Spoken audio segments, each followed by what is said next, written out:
There's a brand new documentary about King Crimson called In the Court of the Crimson King. It covers their 50-plus year history and follows them on tour before the pandemic, in the year or two before the pandemic started. And I got to see the movie. It premiered at South by Southwest on Friday. I'm not out South by Southwest, but I was given a link that if I shared, I was told I would have face pain of decapitation. The movie's fantastic. It's really, really beautifully done. It's well edited, it's well researched, and it makes you feel like you're on tour with the band, which is really cool. You get a lot of insights and background information from each member of the band, and I just think it's a really fascinating, sort of insightful look at touring with a band like King Crimson. I can't really say like King Crimson because there really is only one King Crimson.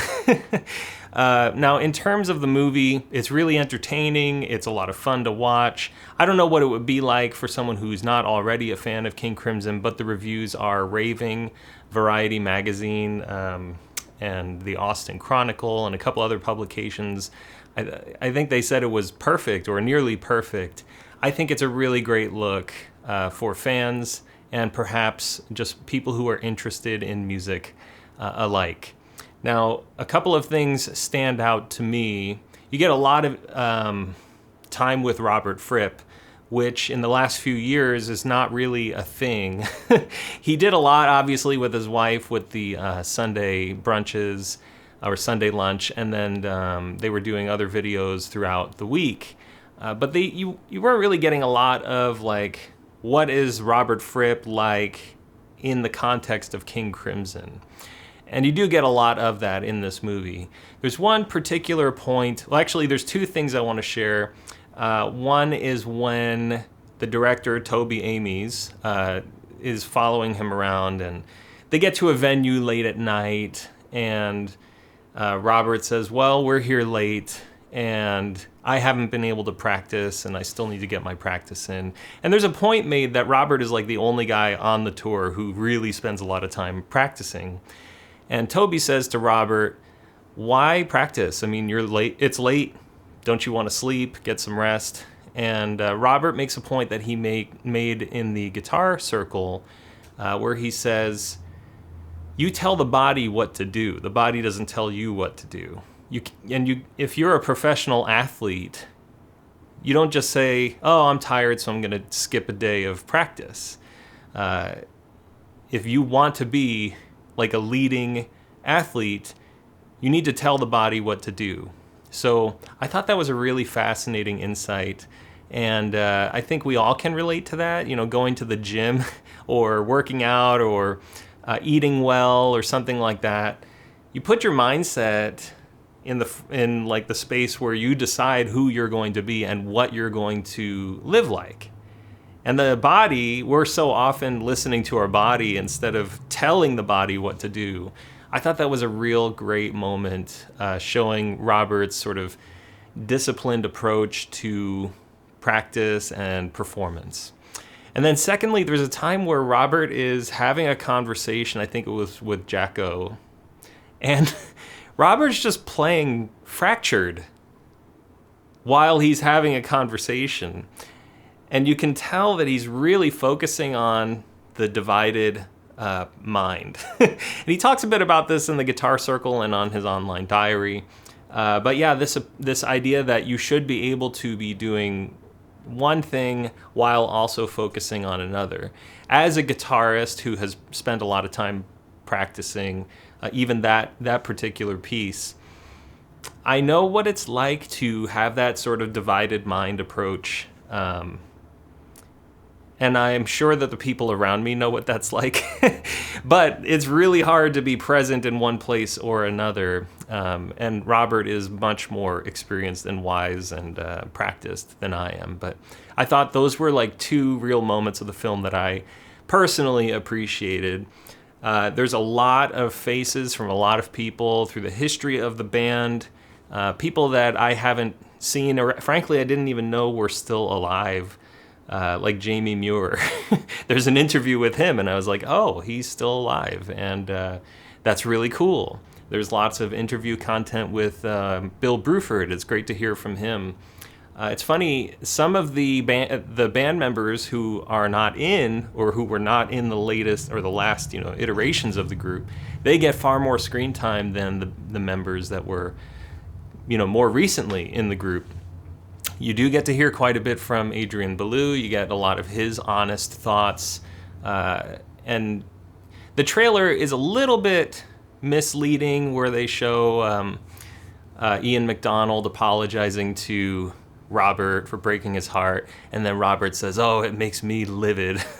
Well, he's not livid about that, but it's really cool to get, like, the way that the trailer's set up, but it's still a great experience going through the film. There is a third moment, I guess, that I don't want to give away, but as someone who went through just one Guitar Circle course, there's a part where there's a lot of silence, and it's with Robert, and it's a pretty heartbreaking sequence, but it's just like what we experienced in the Guitar Circle intro course, where everyone is sitting at lunch or a meal or whatever it is, and then suddenly the whole room goes silent. And that's it. You're just sitting in silence. I want to say it's 90 seconds, maybe 2 minutes of silence. And you don't expect it, because it's in the middle of a story. Steve Vai was once talking to me about this, about attention. And there's a moment where you as a listener are captivated by a person. And when that person stops speaking, you're just waiting. You're waiting for the next, bit of conversation to start. I think Steve called it thoughtless attention or something like that. Robert does this in the middle of a story, and it's a gut-wrenching story if you know Robert's history. But like I said, it's probably 2 minutes of silence. And Toby, kudos to him. He doesn't edit it out. I think anyone in the YouTube generation would be tempted to just stop, cut that bit out.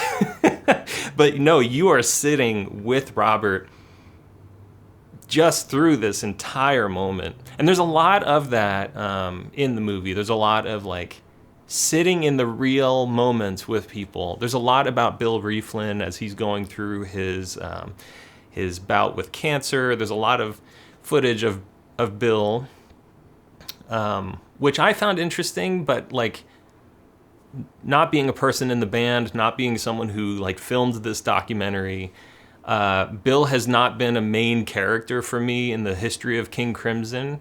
And so it was a little strange for me to see so much attention given to Bill. I know he has a very deep relationship with Robert and Toya and other members of the band.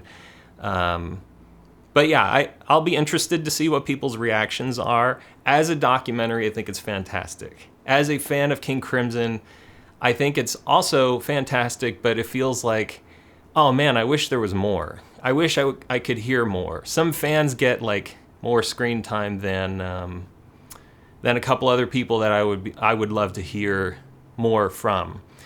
Again, these are creative decisions that I think Toby made, and they're probably the right call. But yeah, I think, like, it's a good thing when a film leaves you desiring more. I think that's an important and powerful thing. And you might be thinking, when is this guy going to shut up? So I'm going to wrap it up about here. But overall, definitely recommend seeing this. It is not a shockumentary. It's not an expose. It's really, like, if you're a fan of this band, this is the documentary that really captures that. It's so well done. It's a very quick 90 minutes, at least the edit that I saw. And I really hope that it comes out on Blu-ray. Really hope that there's, like, an extended edit, that you get to see a lot of the additional footage. It's very well done. It's really entertaining. And I think anyone who's subscribed to this channel who cares anything about King Crimson is going to love it. It's just really cool to see an actual film about this band that does them such an honorable and justified approach to filmmaking. So hope you enjoy it. If you've seen the film, let us know in the comments. I'm not really going to answer questions about the film, but I'd love to hear how people feel about it. Maybe when the release is more widespread, we can have more of a conversation of of detail. But for now, just let me know if you saw it and if you're excited to see it. I don't have any details on when or where it's going to be released. I do hope to get an interview with Toby about the film. So stay tuned, stay subscribed, and we'll get you as much information as we can when we have it. Thanks a lot.